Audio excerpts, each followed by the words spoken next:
Welcome back once again and Assalamu alaikum. My name is Mohsin Akram and you're watching this video at Al Karam School of Thoughts.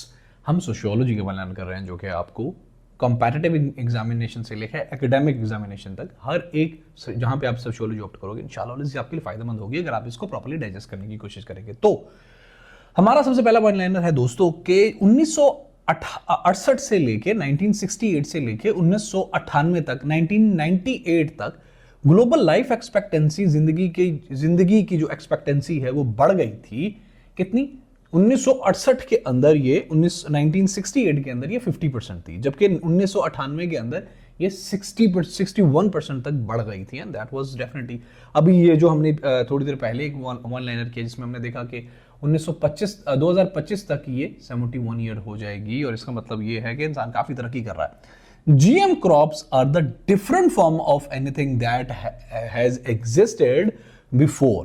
क्योंकि GM crops क्यों different है बाकी सब चीजों से जो अब तक exist किए हैं क्योंकि they involve planting genes between the different organisms। GM crops क्या करती हैं ये transplant करती हैं genes different organisms के अंदर।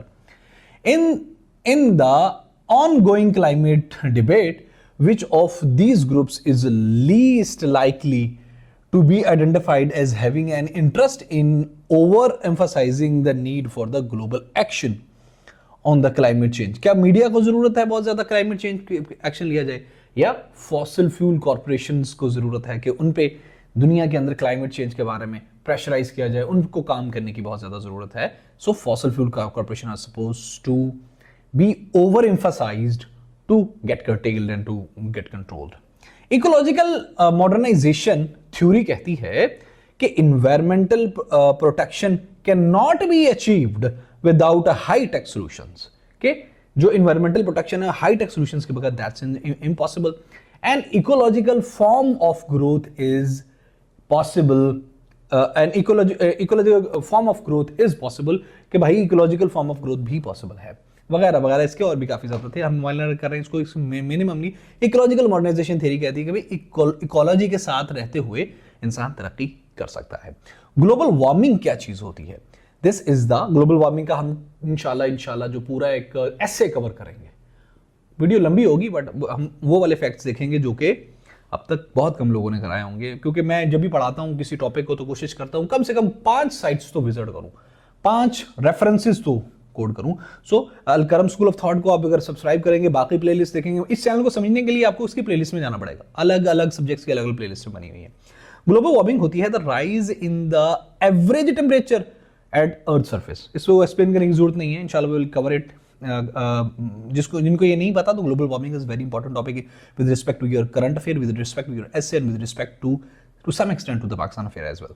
सो इसको कर लीजिए, it's important hot topic. Urban gentrification is an example of segregation या redlining या invasion।